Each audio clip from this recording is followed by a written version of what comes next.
Really, my purpose here is just to talk a little bit around the COVID-19 vaccine, provide some context around the safety and efficacy of the vaccine and really the importance of the vaccine overall. Vaccination has turned into very much of a discussion, around the safety of it, the efficacy of it, why we need to get it. Vaccination is really one of the key things that's going to get us to the end of the pandemic. In Massachusetts, we're pretty lucky. I mean, we have one of the highest vaccination rates in the country. We're in the top 5. You look at the areas that are struggling a lot or had been struggling a lot with COVID-19, those are the areas that have the lowest vaccination rates. Those are the states that had to get to the point of potentially rationing resources and determining who was going to get a ventilator and who was not. The safety of the vaccine is pretty well established at this point. When you look at the amount of adverse events, the amount of issues that we've had surrounding the vaccine, it's minimal. As the Delta variant started spreading throughout the country and the world, and we started looking at the data around that, the vaccine still showed itself to be very efficacious even against the Delta variant. In Bristol County,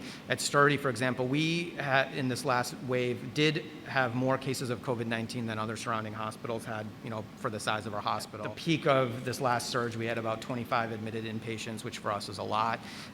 We had upwards of 8 to 9 patients in the intensive care unit, many of them on ventilators, the majority of which were unvaccinated.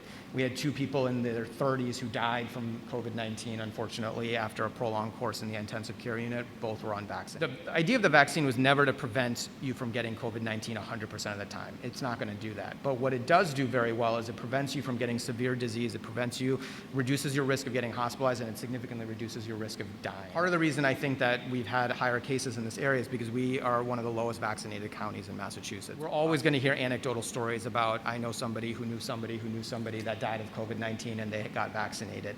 That's very true. Those cases are going to happen, and that happens in any disease process. Again, when you look at it in the context of the volume of people that have gotten COVID-19, the volume of people that have died from COVID-19, and the volume of vaccines that we've given, it's a minuscule amount. There was a study that recently came out looking at the incidence of miscarriages in the vaccinated population versus the unvaccinated population. The incidence was the same. There was no increased incidence. There's also been no data that supports that the vaccination affects your ability to have children or to affect fertility. Pregnant women are considered to be higher risk for COVID-19 and severe COVID-19 if they're not vaccinated. After you've had COVID-19, you're obviously developing antibodies against the virus, and there's a period of time at which you are protected against COVID-19.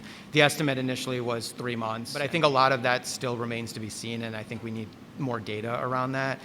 We definitely are seeing cases of people who've had COVID-19 get COVID-19 again. Again, the recommendation still is even if you've had COVID-19, the benefit outweighs the risk. There have not really been any incidences, truly supported incidences, let's put it that way, around vaccine causing long-term effects.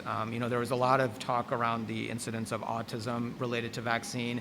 That was a debunked theory. If you're playing sports inside, not unvaccinated under the age of 12, I think that masking would be the best way to go. When you're inside playing sports, obviously you're exercising, you're breathing more heavily, you're potentially expelling more secretions that can lead to more spread. I think being outside, you're more spread out, you're in an open area. So I think that being unmasked outside is much more safe than being unmasked inside. I would say that the top site to go to in terms of credible source of information is the CDC website. They will take all of the data and the studies and bring it together and put it onto the website.